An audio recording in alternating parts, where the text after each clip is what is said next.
प्रारंभिक अंक कितने होंगे? हाँ सर। प्रारंभिक अंक कितना था?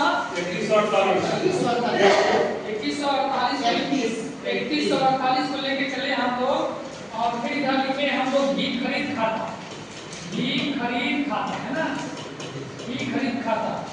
सन से उधार विवरण लिखेंगे। सन से उधार कितना किलो? 50 किलो 250 रुपया के दर से प्रति संख्या 77 रुपया पैसा में भरे होंगे 12,500 रुपया और कुल रकम में क्या भरे हैं चेक कर लीजिए 12,500। इधर का काम खत्म हो गया।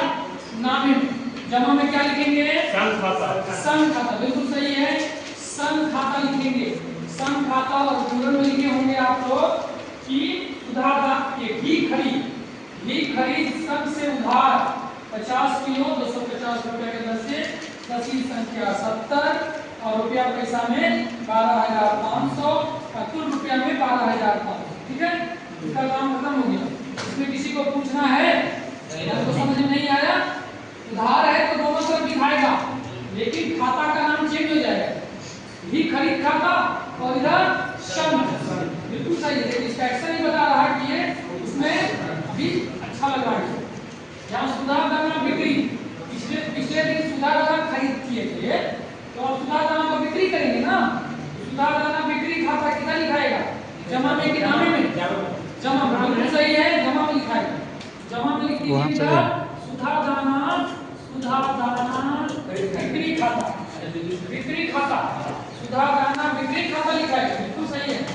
ठीक है, तो सुधार दाना बिक्री करेंगे 70 किलो बिक्री करेंगे 4 रुपया 20 पैसा के दर से 294 रुपये लिखा जाएगा।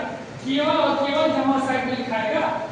फिर आया दूध खरीद सुबह उधार 115 लीटर और 23 रुपया और दूध खरीद उधार शाम 110 लीटर 23 रुपया। ये दोनों चीज है तो इधर लिखेंगे नामे में दूध खरीद खाता। क्या लिखेंगे? दूध खरीद खाता। बिल्कुल मेरे साथ रहिए। आपको दूध खरीद खाता लिखेंगे। सुबह में लिखेंगे 115 लीटर 2300 और शाम में 110 लीटर 2200। कुल रुपया पैसा में कितना लिखेंगे? 4500। आप सही बोल रहे हैं। तो दूध तो खरीद किए हैं लेकिन पैसा तो नहीं दिए हैं। तो उधार हुआ ना हमारा। उधार हुआ तो इसको हम लोग क्या करेंगे? इसको लिख के दोनों तरफ रखेंगे। ठीक है, इस तरह लिख देंगे इसको दूध उत्पादक उधार खाता। क्या लिखेंगे? दूध उत्पादक उधार खाता। और इसको लिख देंगे यहाँ पर विवरण में बकाया है तो 5/5/24 का बकाया लिख के छोड़ देंगे। ठीक है, इसका काम हो गया। अब अगला है 4 नंबर स्थानीय दूध बिक्री। तो स्थानीय दूध बिक्री जिसको आप लोग अंग्रेजी में कहते हैं लोकल सेल।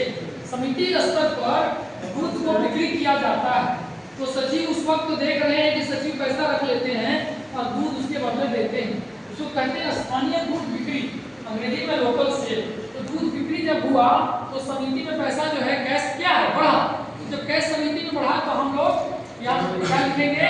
स्थानीय दूध बिक्री जमा साइड लिखेंगे स्थानीय दूध बिक्री खाता और विवरण लिखेंगे सुबह 8 लीटर 24 रुपया के दर से।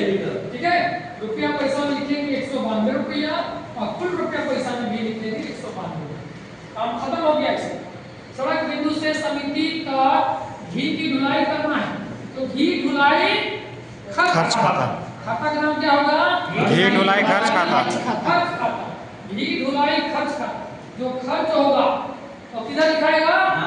नामे में। खाता का क्या नाम होगा? घी ढुलाई खर्च खाता। तो घी ढुलाई खर्च खाता लिखिए। लिखे हैं आप लोग? जी सर। जी बिल्कुल सही है। खर्च खाता नहीं। भारवाहक कैसे होगा? दूध धोने के लिए पैसा सम से आता है और ये घी ढुलाई खर्चा आप दे रहे हैं समिति की तरफ से। भारवाहक कैसे हुआ? भारवाहक सन के लिए हुआ। हाँ बिल्कुल गलत बात है। आपको जानकारी नहीं है। तो भारवाहक के बारे में बताया तो आपने ध्यान दिया। एक लोड रुपया दूध का पैसा ढोने के लिए सड़क बिंदु से समिति तक, समिति से सड़क बिंदु तक का जो ढोने का खर्चा है वो आपको भारवाहक कहते हैं। अध्यक्ष को संग जाने हेतु भुगतान किया गया यात्रा खर्च खाता। बिल्कुल सही है, यात्रा खर्च खाता। प्रवेश शुल्क किधर लिखेंगे? प्रवेश शुल्क खाता किधर लिखेंगे? जामा में लिखेंगे प्रवेश क्या लिखेंगे? जामा में। बिल्कुल सही है। इधर जो आपको जोड़ने की पीरियड कितना पर आया? इधर जो आप जोड़े हैं तो कितना आया? 20,645। इधर भी लिख दीजिए 20,645 और उसके ऊपर में नामे साइड में जोड़ने के बाद कितना आया? 17,060। तो इसके बीच में आप इसको घटा के यहाँ लिखिए, अंतिम रकम कितना आया? 35,85। 35,85 इसको अंतिम रकम लिख दीजिए। सबका आया है? बिल्कुल, बहुत अच्छा सीख रहे हैं आप लोग। शब्दों में लिख दीजिए 3,585 रुपये। ठीक।